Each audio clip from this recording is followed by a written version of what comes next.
If you really look at what's happening in the Democratic Party today, it's a party that the word demos in Greek means people. But it's a party that's lost faith in the people. It's a party that needs ironclad control. So they didn't trust anybody to have a real election. They got rid of the primaries because they didn't trust the people. They then handpicked Vice President Harris with no election, no even pretense of election, because they didn't trust the people. And, they're the party now of censorship. And how can you have a democracy with censorship?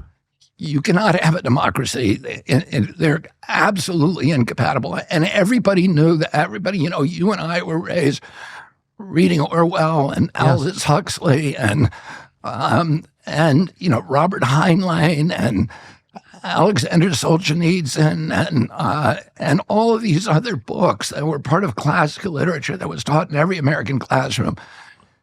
It said the first step to totalitarianism is always, begins with censorship. It's the first step down that slippery slope. And there's no time that we look back in history and say the people who were censoring speech were the good guys.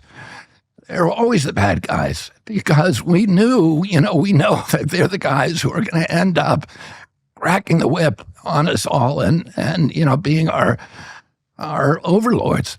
And then the whole thing about, like, you and I have talked about that clip of Tim Walz, Governor Walz, saying that government should be the ultimate arbiter of what is protected speech and what is not. He said if something that the First Amendment does not protect, misinformation and disinformation, but it does.